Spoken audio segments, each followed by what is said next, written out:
ನಮಸ್ಕಾರ, ನಾನು ಸಿಂಚನಾ. ಚಿತ್ರದುರ್ಗದಲ್ಲಿ ಕ್ರಿಸ್ಮಸ್ ದಿನ ಸಂಭವಿಸಿದ ಭೀಕರ ಬಸ್ ದುರಂತದಲ್ಲಿ 6 ಮಂದಿ ಸಜೀವವಾಗಿ ದಹಿಸಿ ಮೃತಪಟ್ಟಿರೋದು ಇಡೀ ದೇಶವನ್ನೇ ಬೆಚ್ಚಿ ಬೀಳಿಸಿದೆ. ಸಾವಿಗೀಡಾದವರಲ್ಲಿ ಬೆಂಗಳೂರಿನಲ್ಲಿ ವಾಸವಾಗಿದ್ದ 2 ಗೆಳತಿಯರು ಕೂಡ ಸೇರಿದ್ದಾರೆ. ಇನ್ನೇನು ಕೆಲವೇ ತಿಂಗಳುಗಳಲ್ಲಿ ಮದುವೆಯಾಗಿ ಹೊಸ ಜೀವನ ನಡೆಸಬೇಕಿದ್ದ ಇಬ್ಬರು ಸಾವಿಗೀಡಾಗಿರೋದು ದುರಂತವೇ ಸರಿ.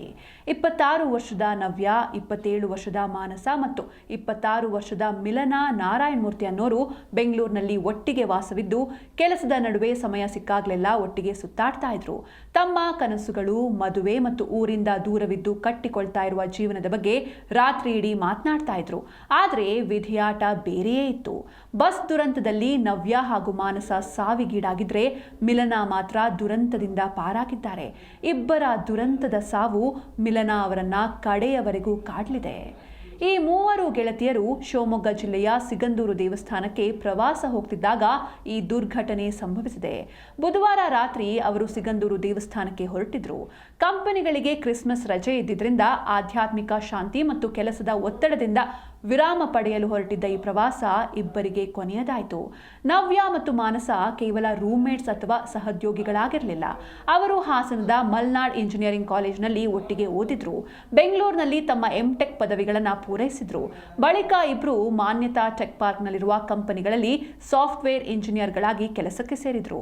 ಮಿಲನಾ ಕೂಡ ಅದೇ ಕಾಲೇಜಿನಲ್ಲಿ ಇಂಜಿನಿಯರಿಂಗ್ ಓದಿದ್ರು. ಹೀಗೆ ಈ 3 ಗೆಳತಿಯರು ಎಲ್ಲವನ್ನೂ ಒಟ್ಟಿಗೆ ಮಾಡ್ತಾ ಇದ್ರು.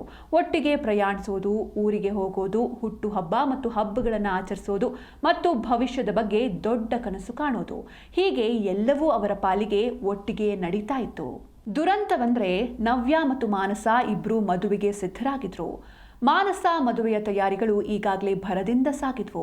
ನವ್ಯ ಮದುವೆ ಏಪ್ರಿಲ್ 28 ಮತ್ತು 29ರಂದು ನಿಗದಿಯಾಗಿತ್ತು. ನವ್ಯ ತಂದೆ ಅಂಕನಹಳ್ಳಿಯ ಮಂಜಪ್ಪ ಕೃಷಿಕ ಮತ್ತು ಹೋಟೆಲ್ ಉದ್ಯಮಿ. ಕ್ಯಾಂಟೀನ್ ನಡೆಸುತ್ತಲೇ ಮಗಳನ್ನ ಇಂಜಿನಿಯರಿಂಗ್ ಓದಿಸಿ ಈಗ ಮಗಳ ಮದುವೆಗೆ ಸಿದ್ಧತೆ ನಡೆಸಿದ್ರು. ಆದರೆ ಈಗ ವಿಧಿಯು ಆಕೆಯನ್ನ ಅವರಿಂದ ದೂರ ಮಾಡಿದೆ. ಮಗಳ ಅಗಲಿಕೆಯನ್ನ ತಡೆಯಲಾರದೆ ಮಂಜಪ್ಪ ಕಣ್ಣೀರಿಟ್ಟಿದ್ದಾರೆ. ಅವಳ ನಿಶ್ಚಿತಾರ್ಥ ಆಗಿತ್ತು. ಮದುವೆಯ 80% ತಯಾರಿ ಮುಗಿದಿತ್ತು. ಮದುವೆ ಮಂಟಪ ಬುಕ್ ಮಾಡಿದ್ವಿ, ಚಿನ್ನಾಭರಣ ಖರೀದಿಸಿದ್ವಿ. ಆದರೆ ಈಗ ನನ್ನ ಮಗಳೇ ಇಲ್ಲ ಅಂತ ದುಃಖಿಸಿದ್ದಾರೆ. ಅಪಘಾತಕ್ಕೆ ಕೆಲವೇ ಗಂಟೆಗಳ ಮೊದಲು ನವ್ಯ ತನ್ನ ತಂದೆಯೊಂದಿಗೆ ಮಾತನಾಡಿದ್ಲು.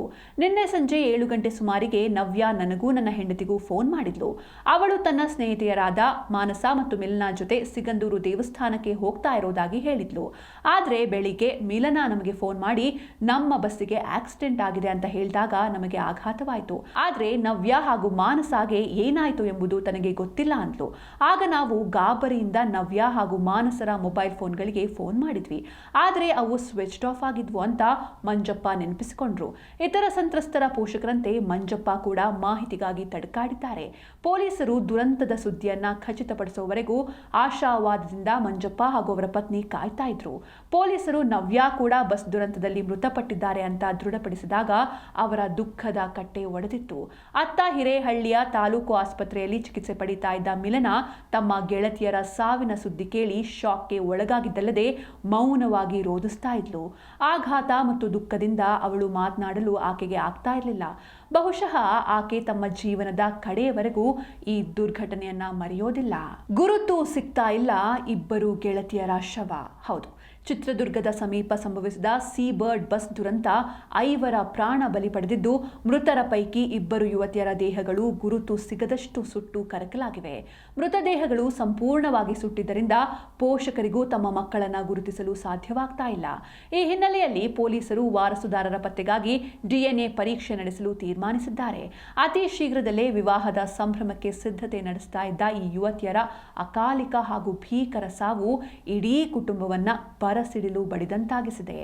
ಮದುವೆ ಸಂಭ್ರಮ ಮನೆ ಮಾಡಬೇಕಿದ್ದ ಕುಟುಂಬಗಳಲ್ಲಿ ಈಗ ಆಕ್ರಂದನ ಮುಗಿಲು ಮುಟ್ಟಿದೆ. ಪ್ರಯಾಣಿಕರ ರಕ್ಷಿಸಲು ಸಿಕ್ಕಿದ್ದು ಕೇವಲ 10 ನಿಮಿಷ ಅಂತ ಪ್ರತ್ಯಕ್ಷದರ್ಶಿಗಳು ಹೇಳಿದ್ದಾರೆ. ಚಿತ್ರದುರ್ಗದಲ್ಲಿ ಬಸ್ ಹಾಗೂ ಲಾರಿ ನಡುವೆ ಸಂಭವಿಸಿದ ಭೀಕರ ಡಿಕ್ಕಿ ಇಡೀ ದೇಶವನ್ನೇ ನಡುಗಿಸಿದೆ. ಅಪಘಾತದ ಬೆನ್ನಲ್ಲೇ ಬಸ್ನಲ್ಲಿ ಬೆಂಕಿ ಕಾಣಿಸಿಕೊಂಡಿದ್ದು ಸ್ಥಳದಲ್ಲಿ ಆತಂಕದ ವಾತಾವರಣ ನಿರ್ಮಾಣವಾಗಿತ್ತು. ಘಟನೆಯಲ್ಲಿ ಗಾಯಗೊಂಡವರಿಗೆ ಚಿಕಿತ್ಸೆ ನೀಡಲಾಗ್ತಾ ಇದೆ. ಪ್ರತ್ಯಕ್ಷದರ್ಶಿಗಳ ಪ್ರಕಾರ ಬಸ್ನಲ್ಲಿದ್ದ ಪ್ರಯಾಣಿಕರನ್ನು ರಕ್ಷಿಸಲು ಕೇವಲ 10 ನಿಮಿಷಗಳಷ್ಟೇ ಅವಕಾಶ ಸಿಕ್ಕಿದ್ದು ಅಂತ ಹೇಳಿದ್ದಾರೆ. ಚಿತ್ರದುರ್ಗದ ಹಿರಿಯೂರು ಬಳಿ ನಡೆದ ಬಸ್ ದುರಂತ ಪ್ರಕರಣ ಚನ್ನರಾಯಪಟ್ಟಣದ ನವ್ಯ ದುರಂತದಲ್ಲಿ ಸಾವನ್ನಪ್ಪಿದ್ದಾರೆ. ನವ್ಯ ಮನೆ ಬಳಿ ನೀರವ ಮೌನ ಆವರಿಸಿದೆ. ಚನ್ನರಾಯಪಟ್ಟಣದ ಮಹಾಲಕ್ಷ್ಮಿ ಲೇಔಟ್ನಲ್ಲಿ ಇವರ ಮನೆ ಇದೆ. ಇನ್ನು ಮನೆ ಮಗಳನ್ನ ನೆನೆದು ಕಣ್ಣೀರು ಹಾಕಿದ್ದಾರೆ ನವ್ಯ ಅವರ ತಂದೆ ಮಂಜಪ್ಪ. ಇನ್ನು ಗೋಕರ್ಣಕ್ಕೆ ತೆರಳುತ್ತಾ ಇದ್ಲು ಮಗಳು ಸಾವನ್ನಪ್ಪಿದ್ದಾಳೆ. ಕಂಡು ಹಿಡಿಯಲಾಗದ ಸ್ಥಿತಿಯಲ್ಲಿ ಮಗಳ ಮೃತದೇಹ ಇತ್ತು. ಮಗಳನ್ನ ನೆನೆಸಿಕೊಂಡು ಬಿಕ್ಕಿ ಬಿಕ್ಕಿ ಅತ್ತಿದ್ದಾರೆ. ಇನ್ನು ಮೃತದೇಹದ ಪತ್ತೆಗಾಗಿ DNA ಪರೀಕ್ಷೆಗೆ ಒಳಪಡಿಸಿದ್ದಾರೆ. ಸೋಮವಾರ ಮೃತದೇಹ ಕೊಡಬಹುದು. ಎಂತಹ ಕಷ್ಟ ಯಾವ ಶತ್ರುವಿಗೂ ಬರೋದು ಬೇಡ ಅಂತ ಕಣ್ಣೀರು ಹಾಕಿದ್ದಾರೆ ಮಂಜಪ್ಪ. ನೋವಿನಲ್ಲಿದ್ದಾರೆ ಅಕ್ಕಪಕ್ಕದ ಮನೆಯವರು ಕೂಡ. ಇನ್ನು ಚಿತ್ರದುರ್ಗ ಜಿಲ್ಲೆ ಹಿರಿಯೂರು ಬಳಿ ಬಸ್ ದುರಂತದ ಪ್ರಕರಣದಲ್ಲಿ ಮೃತ ಯುವತಿ ಮಾನಸ ತಂದೆ ಚಂದ್ರೇಗೌಡ ಅವರು ಕೂಡ ಹೇಳಿಕೆಯನ್ನು ನೀಡಿದ್ದಾರೆ. ಮಗಳಿಗೆ ಮದುವೆ ಮಾತುಕತೆ ಮಾಡಲಾಗಿತ್ತು. ಅಂತಹ ಸಂದರ್ಭದಲ್ಲಿ ಈ ದುರ್ಘಟನೆ ಆಗಿದೆ ಅಂತ ನೋವು ತೋಡ್ಕೊಂಡಿದ್ದಾರೆ. ಮದುವೆ ಮಾತುಕತೆ ಮಾಡಿದ್ವಿ, ಇದೇ ಭಾನುವಾರ ಮದುವೆ ನಿಶ್ಚಯದ ಬಗ್ಗೆ ಮಾತನಾಡಬೇಕಿತ್ತು. ಅಂತಹ ಸಂದರ್ಭದಲ್ಲಿ ಹೀಗಾಗಿದೆ ಅಂತ ನೋವಿನಲ್ಲಿ ಅವರ ತಂದೆ ಮಾತನಾಡಿದ್ದಾರೆ. ಮಗಳು ಇಂಜಿನಿಯರಿಂಗ್ ಮುಗಿಸಿ ಬೆಂಗಳೂರಿನಲ್ಲಿ ಕೆಲಸ ಮಾಡ್ಕೊಂಡಿದ್ಲು. ಸ್ನೇಹಿತರೆಲ್ಲ ಸೇರಿ ಪ್ರವಾಸ ಹೋಗೋ ವೇಳೆ ಅಪಘಾತ ಆಗಿದೆ. ಬಾಲ್ಯದಿಂದಲೂ ಗೆಳತಿಯರಾಗಿದ್ದ ನವ್ಯ ಹಾಗೂ ಮಾನಸ LKGಯಿಂದ ಇಂಜಿನಿಯರಿಂಗ್ MTech ವರೆಗೂ ಜೊತೆಯಾಗೇ ಓದಿದ್ರು. ಈ ಸ್ನೇಹಿತೆಯರು ಬೆಂಗಳೂರಿನಲ್ಲಿ ಒಂದೇ ಕಂಪನಿಯಲ್ಲಿ ಕೆಲಸ ಮಾಡ್ಕೊಂಡಿರ್ತಾರೆ. 3 ವರ್ಷಗಳಿಂದ ಬೆಂಗಳೂರಿನಲ್ಲಿ ಒಂದೇ ರೂಮ್ನಲ್ಲೂ ಕೂಡ ಇದ್ರು. 2 ದಿನಗಳ ಹಿಂದೆ ನನ್ನ ಜೊತೆ ಮಾತನಾಡಿದ್ರು. ನಾಳೆ ಅಥವಾ ನಾಡಿದ್ದು ಮೃತದೇಹ ಸಿಗೋದಾಗಿ ಪೊಲೀಸರು ಹೇಳಿದ್ದಾರೆ ಅಂತ ಅವರ ತಂದೆ ತಿಳಿಸಿದ್ದಾರೆ. ಇನ್ನು ಈ ಒಂದು ಘಟನೆಯಲ್ಲಿ ಅದೃಷ್ಟವಶಾತ್ ಸ್ಕೂಲ್ ಟ್ರಿಪ್ ಹೊರಟಿದ್ದಂತಹ ಬಸ್ ಕೂಡ ಪಾರಾಗಿದೆ.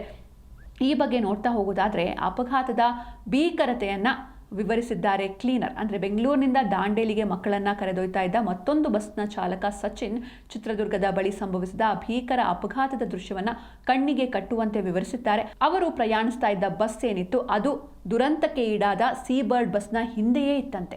ಮಧ್ಯರಾತ್ರಿ ಸುಮಾರು 2 ಗಂಟೆಯ ಸಮಯ. ಇದ್ದಕ್ಕಿದ್ದಂತೆ ಟ್ಯಾಂಕರ್ ಡಿವೈಡರ್ ದಾಟಿ ಬಂದು ಇನ್ನೊಂದು ಬದಿಯಲ್ಲಿದ್ದ ಬಸ್ಗೆ ಅಪ್ಪಳಿಸಿತ್ತು. ಆ ದೃಶ್ಯ ಇಂದಿಗೂ ಕಣ್ಣ ಮುಂದೆ ಹಾಗೇ ಇದೆ. ತಕ್ಷಣವೇ ನಾನು ನಮ್ಮ ಬಸ್ನ ವೇಗವನ್ನು ಕಡಿಮೆ ಮಾಡಿ ಎಡಬದಿಗೆ ನಿಲ್ಲಿಸಿದೆ. ಅಷ್ಟರಲ್ಲಾಗಲೇ ಟ್ಯಾಂಕರ್ ಆ ಬಸ್ಗೆ ಭೀಕರವಾಗಿ ಗುದ್ದಿತ್ತು. ನಮ್ಮ ಬಸ್ಗೂ ಅದರ ಹೊಡೆತ ಬಲವಾಗಿಯೇ ತಗುಲಿತ್ತು. ಆದರೆ ಸ್ವಲ್ಪದರಲ್ಲೇ ನಾವೆಲ್ಲರೂ ಕೂಡ ಪ್ರಾಣಾಪಾಯದಿಂದ ಪಾರಾಗಿದ್ದೇವೆ ಅಂತ ಸಚಿನ್ ಆ ಆಘಾತಕಾರಿ ಕ್ಷಣಗಳನ್ನು ಸ್ಮರಿಸಿದ್ದಾರೆ.